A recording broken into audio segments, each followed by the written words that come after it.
Bismillahirrahmanirrahim. Assalamualaikum warahmatullahi wabarakatuh. Waalaikumsalam warahmatullahi wabarakatuh.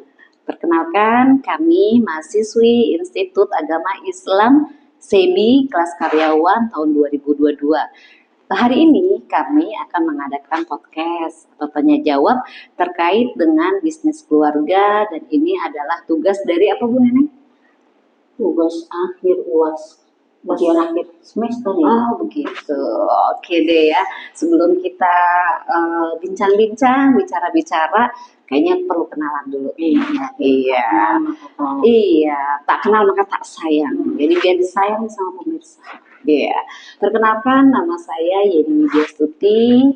Saya Neneng Wazani. Iya, Masya Allah, senang banget ya kita bisa bertemu nih, bisa ngobrol-ngobrol dan cerita-cerita ya Bu Neneng. Ingat pelajaran. Iya betul. Ya, Bu Neneng mau nanya dong. Langsung aja nih ya. Kalau bisnis keluarga tuh apa sih? Bisnis keluarga itu ya bisnis yang didirikan oleh anggota keluarga. Baik nanti manajemennya, dan sampai kepada praktek-prakteknya itu ya dimotori oleh keluarga sih. Gitu. Atau bisa juga kalau menurut seorang ahli Gallon dan Seven 1991, beliau mengatakan bahwa bisnis keluarga itu adalah yang hanya dimiliki oleh satu keluarga secara mayoritas, dalam modal maupun dalam kontrolnya. Semuanya dikelola oleh anggota keluarga tersebut. Gitu sih. Gitu. Termasuk yang mengambil keputusan tuh siapa Bu? Sampai kepada yang mengambil keputusan, kebijakan dari perusahaan, keputusan, sampai bisa modalnya juga. Modalnya juga. Bisnis keluarga. Oke, menambahin. Ya, intinya memang kalau bisnis keluarga itu bisnis yang secara prakteknya dikelola sama keluarga, sama keluarga gitu ya. Memang ada beberapa pendapat tuh ya.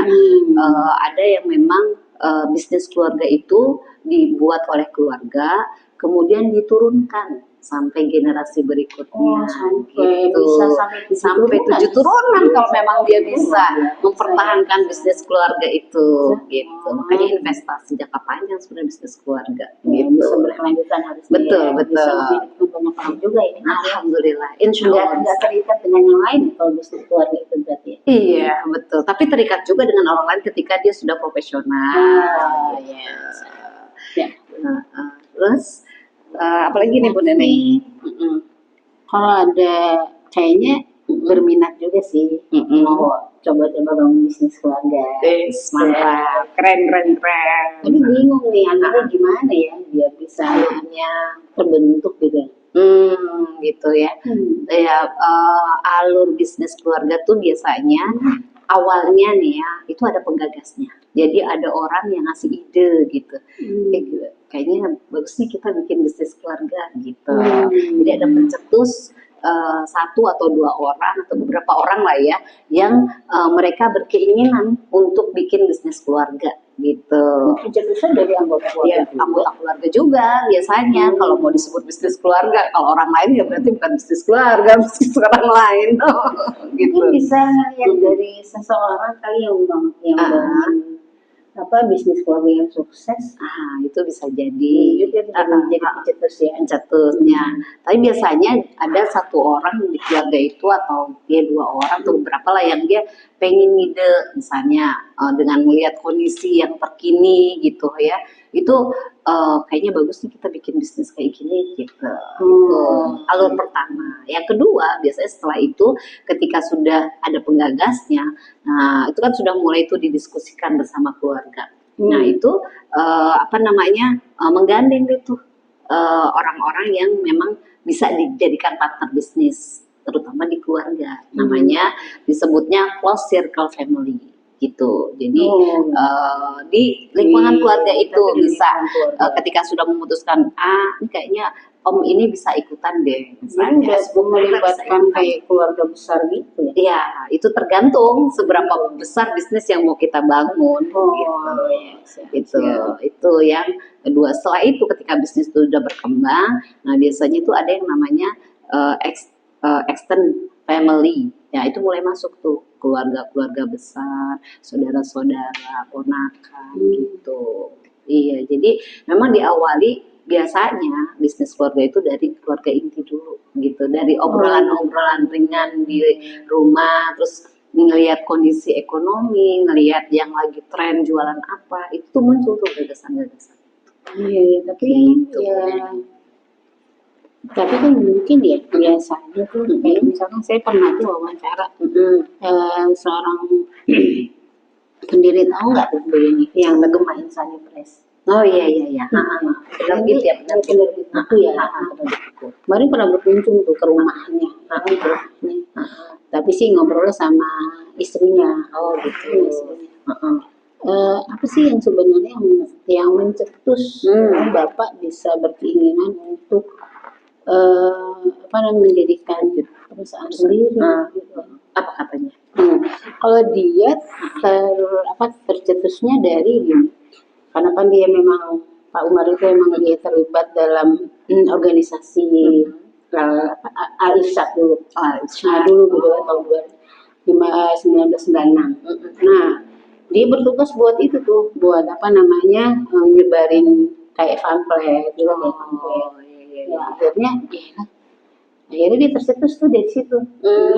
Bagaimana akhirnya bisa punya penerbitan ya, penerbitan buku yang mungkin hasil-hasil ceramah dari ustadz-ustadz itu tidak berbentuk selembaran-selembaran. Oh iya. Tuh, dia tercetus dari itu. Oh gitu. Akhirnya dia bertekad untuk membuat sebuah penerbitan buku. Jadi semua ceramah-ceramah dari ustadz-ustadz ya, itu dibukukan. Oh, berarti itu apa namanya, idenya dari apa, jadi penerbit Islam gitu. Dari apa yang dia lakukan. Oh iya iya. Jadi dia setiap ada yang ceramah itu ditulis, kemudian dibuat kayak selembaran-selembaran, ya kan? Jadi kan terputus-putus kan, nggak berbentuk satu buku.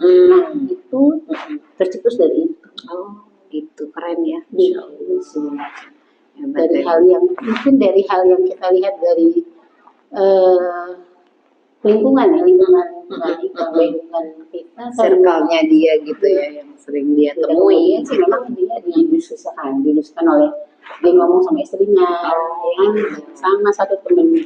Oh gitu. Yang benar kan? Jadi memang harus ada dukungan keluarga ya. Iya. Jadi kalau nggak ada dukungan keluarga, bisnis keluarga itu bisa gimana dong kita jadinya? Kan supporting system terbaik kita keluarga. Iya.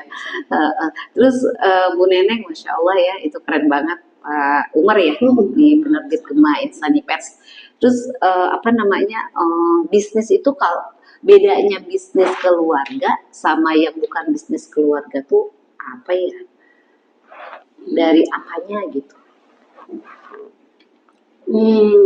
Jadi mungkin dilihat dari 3 hal ya.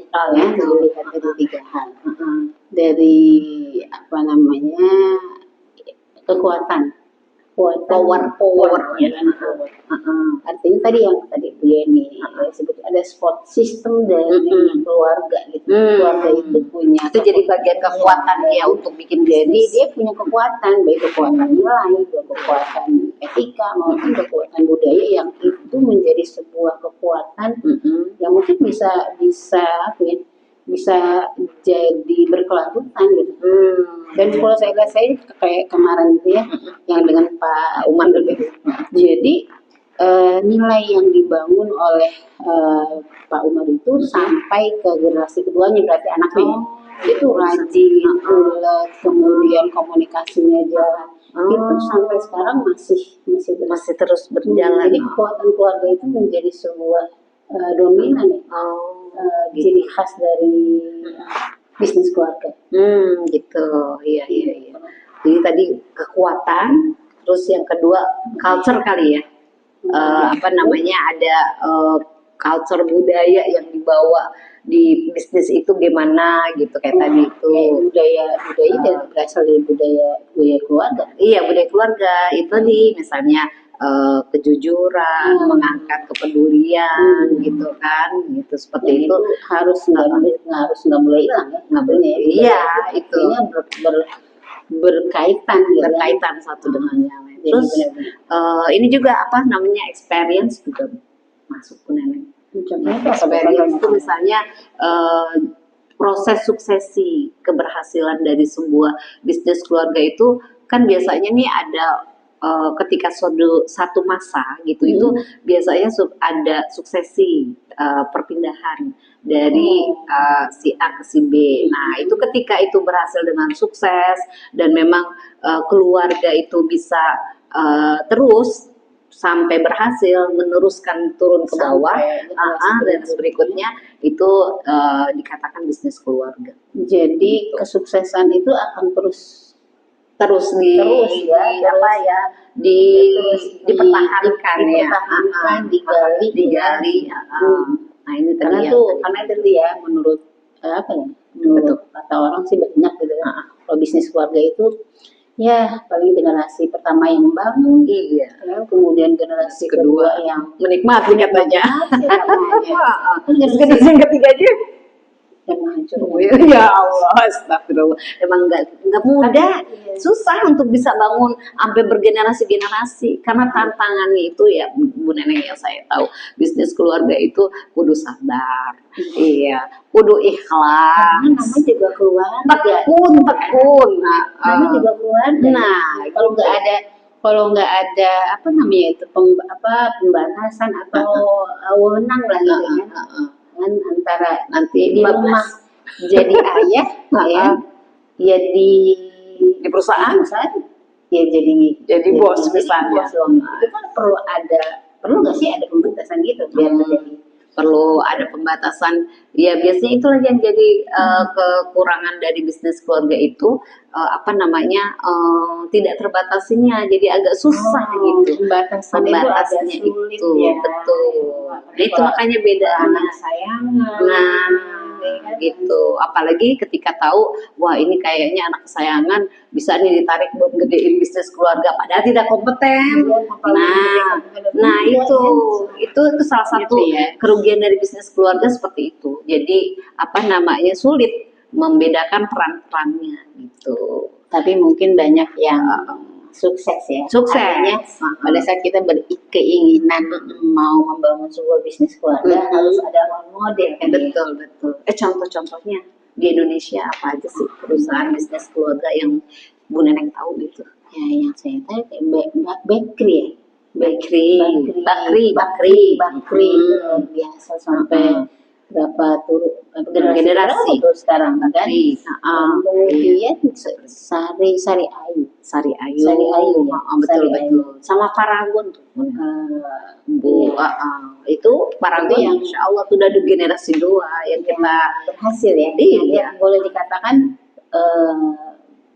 berhasil sampai saat ini. Alhamdulillah dia kan jadi perusahaan nomor 1 skincare ya. Bener gak sih kayak gitu di Indonesia kalau Paragon. Karena memang dia membawa nilai-nilai kultur yang memang tidak berubah gitu, nilai keluarga itu tetap dari semenjak berdiri sampai sekarang udah generasi kedua. Gitu. Sampai generasi kedua ya. Mudah-mudahan sampai generasi berikutnya. Amin. Jadi harus dipatahkan itu mitos. Mitos. Harus kita patahkan mitos bahwa generasi ketiga menjadi penghancur bisnis keluarga. Iya. Insya Allah. Terus Bu Neneng, apa sih keuntungan kalau kita bisnis keluarga tuh? Keuntungannya ya, karena juga belum memiliki bisnis keluarga gitu ya. Jadi mungkin melihat dan membaca yang biasa kan. Yang pertama mungkin tingginya tingkat kemandirian dalam tindakan. Tentunya gitu kan.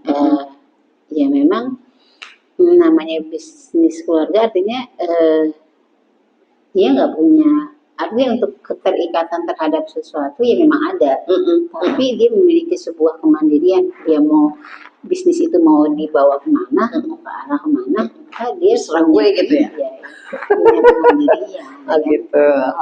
Lalu bisa jadi apa namanya kultur keluarga kan yang menunjukkan adanya stabilitas, ya, kemudian identifikasi, motivasi dan komitmen yang kuat ya, dari karena namanya juga keluarga ya. Kalau memang bisnis itu, kalau memang apa nilai kemudian etika itu dibangun, maka akhirnya menjadi sebuah apa namanya komitmen yang kuat dan kontinu dalam memimpin bisnis keluarga tersebut. Kemudian juga bisa juga kemungkinan kalau kita lihat contoh-contohnya yang ada memang mempunyai keuntungan yang lebih besar kan ya. Itu tuh bisa memperkaya ya, memperkaya keluarga. Jadi di situ-situ aja, nggak jauh-jauh gitu. Tapi bukan di situ-situ aja ya. Bermasyarakat juga ya, berikan ini ya, kamu bisa kontribusi ke masyarakat. Terutama bisnisnya itu bisa berkelanjutan. Kalau kata dosen kita Bu Atia. Insya Allah. Iya, itu keuntungannya banyak ya berarti kalau bisnis keluarga. Terus kalau kerugiannya apa itu? Apa ya kira-kira selain dari apa keuntungan, kerugiannya gitu? Biasanya sih karena ini merupakan bisnis keluarga, ya bisa jadi akses di pasar modalnya bisa terbatas sih. Oh gitu. Iya.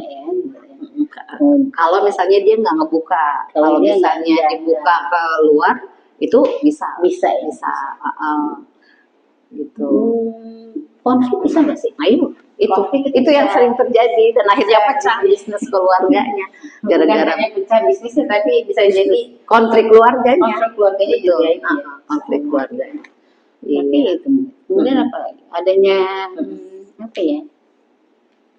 Kayak sindrom. Sindrom kayak gimana tuh sindrom? Kayak misalkan ini anak apa? Iya. Apa gitu kan, anak bungsu gitu ponakan kesayangan gitu, tanpa melihat apakah anggota kapasitas apa enggak gitu kan. Saya juga sih. Gitu itu ya. Terus itu lagi Bu Neneng, kadang-kadang apa ya, karena itu merasa bisnis keluarga, akhirnya dana-dana itu bisa terserah gitu. Jadi dipakai untuk kepentingan keluarga ya. Lebih banyak sedot ke sana gitu. Kalau misalnya dia tidak bisa memanagenya gitu dan nggak punya pikiran untuk jangka panjang gitu, investasi jangka panjang. Itu bisa kemungkinan kayak gitu kan? Bisa sih, bisa. Oke Bu Neneng, apalagi jenis-jenisnya kali Bu Neneng, bisnis keluarga tuh apa aja jenisnya yang Bu Neneng kita pelajari kemarin? Yang saya ketahui ya, mungkin nanti ditambahin ya. Kalau misalkan ada yang kurang. Iya. Yaitu dia yang pertama ini istilah family owner enterprise. Jago nih Bu, ini bahasa Inggrisnya. Nah ini perusahaan. Ini perusahaan yang dimiliki oleh keluarga, tetapi dia bisa dikelola oleh orang-orang yang ada penambahan gitu, orang-orang yang profesional dilibatkan juga. Gitu. Jadi bukan hanya pure anggota keluarga itu yang mengelola bisnis, tapi ada mulai melibatkan orang-orang yang profesional untuk bisa mengembangkan bisnis. Jadi yang artinya merekrut merekrut orang-orang yang di luar keluarga, punya kapasitas tapi di luar keluarga. Seperti misalkan itu tadi itu ya kan Gemain Sunrise. Banyak merekrut orang-orang profesional yang di luar keluarganya. Masya Allah. Jadi lapangan kerja. Pahalanya lebih banyak, jadinya lebih panjang ya. Itu kalau yang pertama ya jenisnya ya. Yang kedua gimana? Yang kedua, boleh ditambahin ya? ini ya, family business enterprise. Family business enterprise. Bedanya kalau tadi itu kan memasukkan orang-orang profesional untuk mengembangkan perusahaannya Yang di luar keluarganya, tapi dia punya kapasitas bagus gitu. Contohnya kayak di Paragon tuh. Paragon yang Wardah itu Mulus Bakat itu mereka memasukkan tuh orang-orang yang punya kapasitas bagus sehingga bisa berkembang dan akhirnya jadi nomor 1 gitu di Indonesia. Nah kalau yang kedua ini beda, benar-benar pengelolanya, pemiliknya itu keluarga itu sendiri semuanya, tidak ada orang lain, tidak melibatkan orang lain. Dan biasanya nih kalau yang kayak gini jenisnya adalah perusahaan UMKM. Karena mungkin jenis usahanya mungkin kecil ya, kapasitasnya kecil ya. Kalau yang melibatkan orang lain itu mungkin dia kapasitasnya memang sudah besar ya, jadi membutuhkan adanya kontribusi rekrutan dari orang-orang di luar. Betul, iya. Jadi UMKM misalnya kayak warung Padang, warteg gitu. Terus apalagi usaha misalnya toko material bisa disebut usahanya berarti termasuk masih ini nih family business enterprise termasuk dalam bisnis keluarga yang baru dirintis ini termasuk ya. Mungkin bisa nanti yang lebih besar amin ya Allah. Semangat nih, kita kan belajar ini memang dalam rangka supaya kita bisa menambah ilmu dan nggak cuma ilmu tapi mempraktekkan kehidupan sehari-hari. Ngomong-ngomong Bu Neneng, apakah Bu Neneng tertarik bikin bisnis keluarga? Jadi menjadi sebuah renungan sih ya, menjadi sebuah renungan. Sebagaimana juga Rasulullah kan gitu kan juga memiliki bisnis bisnis keluarga, karena itu memang menjadi bisa bisnis yang bisa berkelanjutan. Ya pengen minimal kan kalau bukan kita gitu kan, bukan saya, mungkin mudah-mudahan kan anak cucu amin Allahumma amin, menjadikan bisnis keluarga yang berkelanjutan. Amin. Semoga jadi ilmunya Bu Atiyah jadi amal jariah karena dipraktekkan, motivasi ya. Betul. Ternyata enak juga ya kalau punya bisnis keluarga. Tapi ayah saya sih sebenarnya almarhum ayah memang mencontohkan demikian sih. Oh iya, benar ngomong orang Padang ya. Padang itu kan pandai berdagang, iya enggak? Gitu kan. Tapi memang ya karena memang segala sesuatunya itu perlu ilmu kali ya, perlu ilmu ya. Jadi itu aja sih kekurangannya. Tapi alhamdulillah masih bertahan sekarang. Usaha yang dilakukan oleh ayah itu toko kelontong. Nah ya itu toko kelontong. Berarti kan udah ada DNA-nya, udah ada, tinggal prakteknya. Kakak itu kakak itu kakak saya yang kedua dan keempat itu memang bangun usaha bersama dia tuh. Itu sebenarnya Bu Neneng udah ada, tinggal ayo Bu Neneng sendiri bersama anak-anak gitu. Mudah-mudahan. Amin. Oke Bu Neneng, kayaknya waktunya sudah durasi nih gitu. Kita tutup aja ya. Boleh. Pertemuan ini ya demikian saja yang bisa kami sampaikan, bincang-bincang atau podcast yang kami lakukan. Mohon maaf lahir batin kalau ada kata-kata yang salah. Wabillahi taufiq wal hidayah. Wassalamualaikum warahmatullahi wabarakatuh.